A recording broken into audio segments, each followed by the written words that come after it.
anxious state all the time. And I think with social media, the comparison has become a lot more jarring. You can just physically see everything in front of your eyes. So, and it's with every scroll, things change, you know, like you're looking at something really horrible happening in the world and you scroll down and there's a video of like a puppy dancing. And our attention spans have also become so small. And I feel like our capacity to even be empathetic towards something has just shortened, and because before you can even react, it's on to the next thing. Right. So you're not even fully feeling things. Everything is just happening so fast and you're constantly comparing yourself because people only put the good side of their life, you know. I normally feel this, and I know you feel this as well, that just talking about something can actually go such a long way. Just having a conversation, you know, making people feel comfortable enough to speak out, it can go, you know, just such a long way. And I started so positive with that thought. And yeah, we're just talking about people's experiences, how they deal with mental health, how they deal with trolling and online bullying and stuff. While you were speaking, I had an epiphany, which was, there are so many podcasts that exist. There's so many interview formats like this where two people sit and we have a mug full of water and we do this.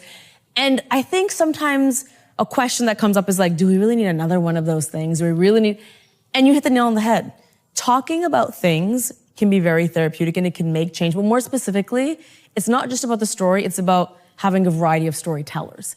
Like, even though there's other interview formats, there could be someone watching this right now that's like, I've heard this a million times, but hearing it from Ananya, hearing it from Lily is actually changing my perspective because I see some part of myself in them. Same with the podcast. You know, you could probably read a ton of mental health books, but hearing the right storyteller tell a story uniquely can affect an audience member. Exactly. Yeah, it's the same with movies also, because, you know, there's only that many stories that you can tell, but sometimes it's the way the filmmaker makes the film, or, you know, the narrative that he takes on, that people connect with so much. And that's the thing with conversation as well. You know, me saying something might not make a difference, but if you say exactly the same thing, there'll be someone who resonates with you and understands your story and is probably coming from a similar background. So there can never be enough conversation. 100%. No, I completely agree. In fact, I'm going to humble brag for a second. One of my favorite comments from the last time we did these videos was a comment that said, I've watched a ton of interviews of this person, but for some reason, Lily asking the questions, like a woman asking the questions to another woman, is a whole different ballpark.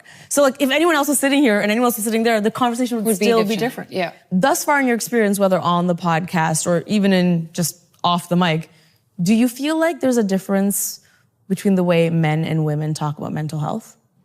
I feel like it's changing now. I feel like there weren't enough men talking about it first. Not that the way they were talking about it, I just feel like they weren't talking about it first. I feel like it was the women who kind of started speaking about it and they were at the forefront of it. And now I feel like men are a lot more open to be vulnerable. I think that's the only difference. I feel like they were a little bit scared of, you know, being shamed or made